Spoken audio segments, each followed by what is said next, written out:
তব কথামৃতং তপ্ত জীবনং কবিভিরিদিতং কল্পসাপহং শ্রবণমঙ্গলং শ্রীমদততং ভুবি গিনন্তি যে ভুরিদা জানা। আমার প্রিয় বন্ধুরা, আজ আপনাদের কাছে শ্রী শ্রী রামকৃষ্ণের অমৃতবাণী কথামৃতের কিছু অংশ পাঠ করে শোনাচ্ছি। ইচ্ছে আছে কথামৃতের পুরো বইটা একটু একটু করে পড়ে আপনাদের শোনাবো আর আমিও শুনবো। যদি ভালো লাগে তবে একটা লাইক, কমেন্ট ও সাবস্ক্রাইব করে দেবেন। আমার প্রিয় বন্ধুরা, আজ আমরা পরম পুরুষ রামকৃষ্ণের মুখনিসৃত অমৃতবাণী কথামৃতের পরবর্তী অংশ পড়ব। সংসারে ঈশ্বর লাভ হবে না কেন? জনকের হয়েছিল। এ সংসার হচ্ছে ধোকার টাটি, প্রসাদ বলেছিল। কিন্তু ফস করে জনক রাজা হওয়া যায় না। জনক রাজা নির্জনে অনেক তপস্যা করেছিলেন। সংসারে থেকেও একবার নির্জনে বাস করতে হয়। সংসারের বাহিরে একলা গিয়ে যদি ভগবানের জন্যে 3 দিনও কাঁদা যায় সেও ভালো। এমনকি অবসর পেয়ে একদিনও যদি নির্জনে তার চিন্তা করা যায় সেও ভালো। লোক মাগ ছেলের জন্য 1 ঘটি কাঁদে, ঈশ্বরের জন্যে কে কাঁদছে বলো?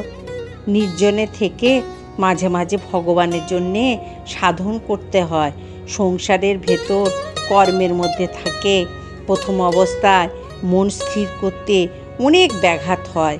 ফুটপাতের গাছ যখন চারা থাকে, বেড়া না দিলে ছাগল গরুতে খেয়ে ফেলে।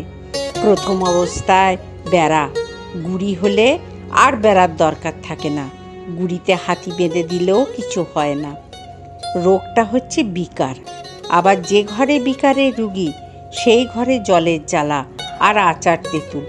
যদি বিকারের রুগী আরাম করতে চাও, ঘর থেকে ঠাঁই নাড়া করতে হবে। সংসারী জীব বিকারের রুগী। বিষয় জলের জ্বালা, বিষয় ভোগ তৃষ্ণা, জলতৃষ্ণা। আচার তেঁতুল মনে করলেই মুখে জল সরে, কাছে আনতে হয় না। এইরূপ জিনিসও ঘরে রয়েছে, জ্যোতিষসঙ্গ। তাই নির্জনের চিকিৎসা দরকার। বিবেক বৈরাগ্য লাভ করে সংসার করতে হয়। সংসার সমুদ্র, কাম ক্রোধাদি কুমির আছে। গায়ে হলুদ মেখে জলে নামলে কুমিরের ভয় থাকে না। বিবেক বৈরাগ্য হচ্ছে হলুদ। সৎ সৎ বিচারের নাম হচ্ছে বিবেক। ঈশ্বরেই সৎ, নিত্য বস্তু, আর সব অসৎ, অনিত্য, দুদিনের জন্যে। এইটি বোধ আর ঈশ্বরের অনুরাগ, তার উপর টান, ভালোবাসা। গোপীদের কৃষ্ণের উপর যেরূপ টান ছিল। তারপরে ঠাকুর একখানা গান শোনালেন। ঠাকুর অশ্রুনয়ন পূর্ণ নয়নে এই গান গাইতে গাইতে কেশবাদী ভক্তদের বলিলেন, রাধাকৃষ্ণ মানো আর নাই মানো, এই টানটুকু নাও। ভগবানের জন্যে কিসে এরূপ ব্যাকুলতা হয়, চেষ্টা করো। ব্যাকুলতা থাকলেই তাকে লাভ করা যাবে। বন্ধুরা, আজ এই পর্যন্ত। আবার আমরা আগামীকাল পড়ব। আপনারা শুনবেন, কিন্তু খুব ভালো লাগবে। মন আনন্দে শান্তিতে ভরে যাবে। জয় ঠাকুর, জয় মা, জয় স্বামীজি। ওম স্থাপকায় চ ধর্মস্য সর্বধর্ম স্বরূপিণে অবতার বরিষ্ঠায় রামকৃষ্ণায় তে নমঃ।